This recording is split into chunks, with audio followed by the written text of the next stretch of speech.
This video is about solving equations where there are variables on both sides of the equations. Well, there's supposed to be a variable on both sides. This should have an M. So solving equations where there's a variable on both sides. The first thing you want to do whenever you're solving equations is you want to simplify both sides of the equation individually as far as you can simplify it. So before you start moving anything around or you start taking things off of each side, you want to make sure that you are just simplifying.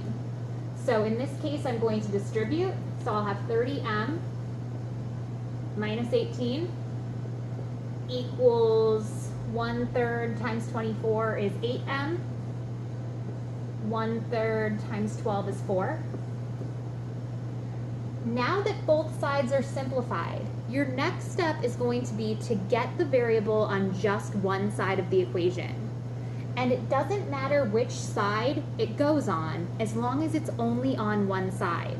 Usually I try to get rid of the smaller number so that it stays positive, but it'll work either way. So I'm going to subtract 8m from this side, and I'm going to subtract 8m from this side. That's going to leave me with 22m minus 18 equals 4, because those m's are going to cancel out, which is what we wanted to have happen. We want the variable on only one side.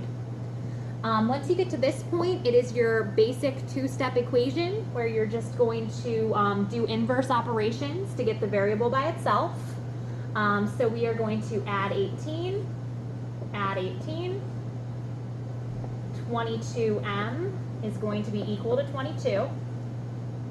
And then we will divide both sides by 22.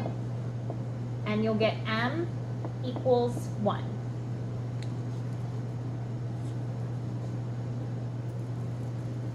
When you have equations with variables on both sides of the equal sign, sometimes you have where the variables will cancel out. And if the variable cancels, so if variable cancels,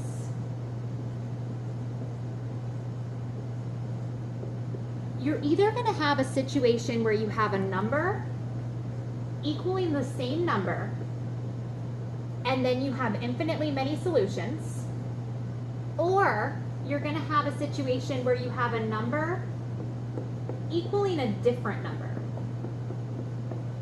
And when that case happens, you're going to have no solutions.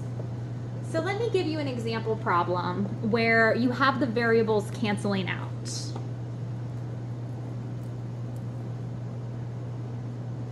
So we have 5x plus 5. And that equals 3 times 5x minus 4 minus 10x. So your first step in solving these types of equations is always to simplify both sides as much as you can. So this side is already as simple as it's going to get. This side, I can distribute that 3, and I'll get 15x minus 12 minus 10x. I'm going to just rewrite this side, and I'm going to continue to simplify this side because I have this 15x minus 10x is going to be 5x, and then I have minus 12. And now that they're both as simple as they're going to get, I'm going to try to get the variable on only one side. So I'm going to subtract 5x. I'm going to subtract 5x. And that's going to leave me with 5 equals negative 12. So this is a scenario where we have 5 equaling a number that is not 5. So that is impossible. It's never going to happen, meaning you have the empty set, where you have no solutions. You can also get problems that have fractions. And the easiest way to solve a fraction problem is to multiply by the least common denominator. So let me give you an example of one like that. So for example, if you have 1/12 plus 3/8 x equals 5/12, and that's plus 5/8 x.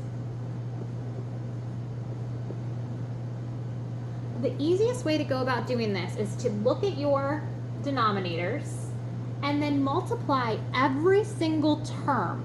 So every time you see like a plus sign or a subtraction sign, that's a different term. So you have a term here, term here, term here, term here.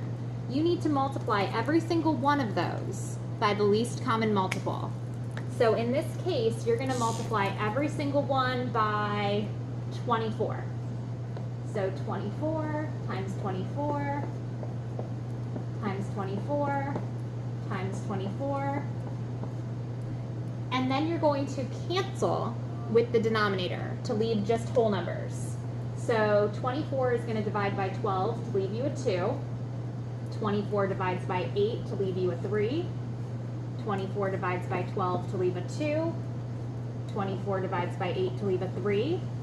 And then you're just going to multiply what's left over. So 2 times 1 is 2, plus 3 times 3x would be 9x, equals 2 times 5, which is 10. 3 times 5x is 15x. And from this point, it should be a lot easier to solve, where you're then getting your variable on just one side. So I'll minus 9x,